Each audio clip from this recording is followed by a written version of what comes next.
Drejtues së seancës, që në datën 19 kanë paraqitur një kërkesë për një proces pyetje përgjigje këtu me Ministrin e Shëndetësisë edhe Mirëqenies Sociale. Natyrisht jam referuar një çështje të caktuar për cilën kam folur disa herë në Kuvendin e Republikës së Shqipërisë, ajo që ka të bëjë për mos funksionimin e një qendre shëndetësore në njësinë numër 5 në zonën e Irfan Tominit, dhe mendoja që ishte momenti i dur për të marrë një përgjigje më në fund pas 3-4 muajsh.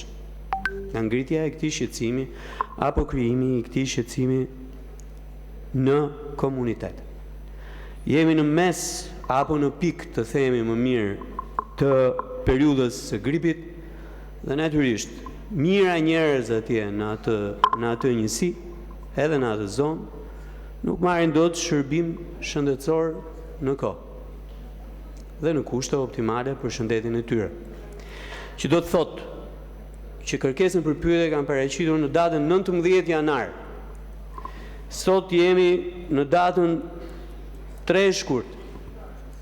Po lëmënjam faktin që rregulloria ka 5 nene për 3 lloje, 4 lloje të ndryshme pyetjesh. Dhe që nuk e gjen dot në asnjë rast se kur mund ta marrësh përgjigjen. Fillon me 1 javë dhe mbaron me 3 javë. Pritje. Ndërkohë që ata njerëz atje prej 4 muajsh janë në nevojë. Mendoja që duhet ishte edhe shqetësim i vet Ministrit të Shëndetësisë për të ardhur për të thyer një përgjigje pikërisht për këtë gjë. Sa më parti dhe mundur. Sa më parti dhe mundur. Dhe po ja u them, çdo mënyrë tjetër e marrjes së përgjigjes është e zauruar. Dhe natyrisht unë nuk pres përgjigje këtu në sallën e Kuvendit, që ja se po dua ta shikojmë se kështu se ashtu e tjerë me radhë.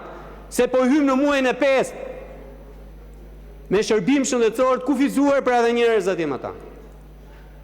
Po përgjigje shumë qartë kur kthehet qendra shëndetësore në zonën e Irfan Tominit. Kjo është e para.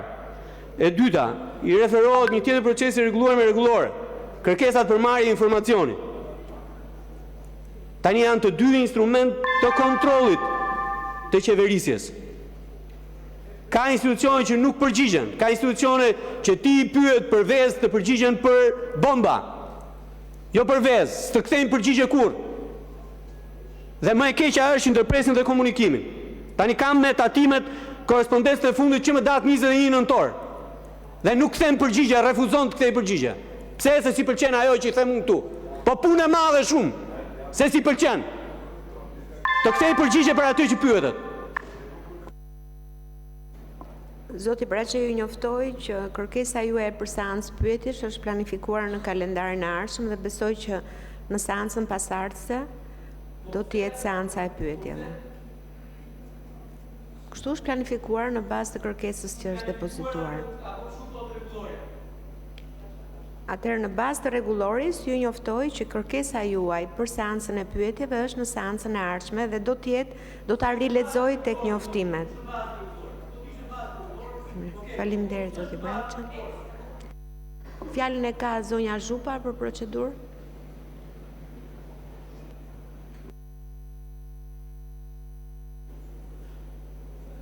Faleminderit nën kryetare.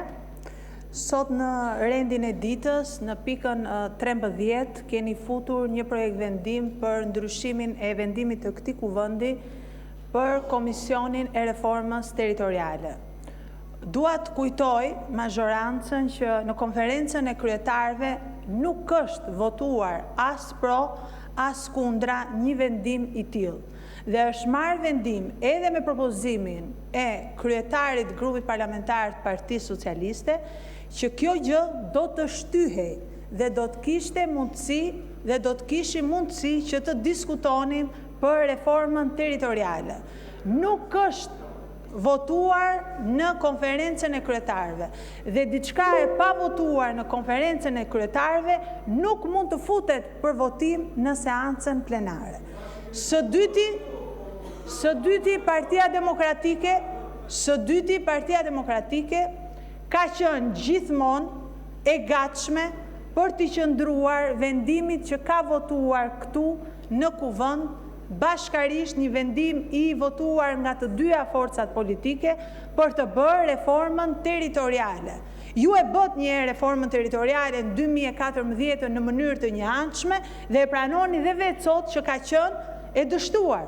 Nëse doni që të bëjmë një reformë që I shërben interesit publik qytetarëve, qëndrojni vendimit që ka marrë parlamenti me ndihmën edhe të ndërkombëtarëve për të pasur bashkëkresim, për të pasur antar të barabartë atje dhe për të vendosur duke dëgjuar ekspertët, duke marrë këshilla nga Këshilli I Europës, duke respektuar Kartën e Autonomisë Vendore, duke respektuar Kushtetutën e Shqipërisë, tërhiqeni atë projekt vendim që keni futur sot edhe pa rregull dhe pa rregullore, sepse fillimisht do duhet kalonte dhe të miratohej apo të rrëzohen konferencën e kryetarëve dhe janë dy bashkëkryetarët të cilët duhet të bashkërendojnë për mbledhjet. Nuk mundet Partia Socialiste të imponohet Partisë Demokratike apo të imponohet ditën, orën, momentin se kur do të bëhet zgjedhja. Nda janë dy bashkëkryetar, ne dhe në mbledhjet e komisioneve të zakonshme bashkërendojmë me njëri tjetrin dhe pse ka një kryetari në kryetar për të dakorcuar ditën, orën, agjendën. Ju në komisione me bashkëkresim doni të imponoheni, doni të vendosni ultimatume. E keni gjithë predispozitën e Partisë Demokratike sepse e ka votuar Partia Demokratike dhe mos veproni në mënyrë të njëanshme për të dështuar paraprakisht reformën territoriale siç e dështuat atë të vitit 2014 dhe sot pasojat I vuajnë qytetarët shqiptarë. Sot pasojat I vuajnë ata që nuk marrin shërbime dhe që e keni dështuar. Shumë faleminderit. Zonja Zhupa, për transparencë me publikun edhe duke qenë antare e konferencës së kryetarëve, në bazë të diskutimeve që u bën në konferencën e kryetarëve, aty u vendos që nëse ju do të ishit pjesëmarrës në mbledhjen e organizuar të ardhshme të ditës së hënë, padyshim që ky projekt vendim nuk do të vinte sot në seancë. Kështu që në konferencën e kryetarëve nuk merren vendime. Vendimet merren këtu dhe votohen këtu. Kështu që ju lutem për transparencë edhe me qytetarët. Marrëveshja ishte e tillë që nëse ju do të ishit pjesë e mbledhjes së ardhshme ku ju nuk morët pjesë, padyshim që ai projekt vendim nuk do të vinte këtu sot. Atëherë fjalën e ka kërkuar zoti Boçi. Faleminderit zonja drejtuese, kam po të njëjtën çështje, nuk ka pasur marrëveshje në konferencën e kryetarëve, është diskutuar, është dhënë vetëm një ultimatum për një mbledhje të thirrur nga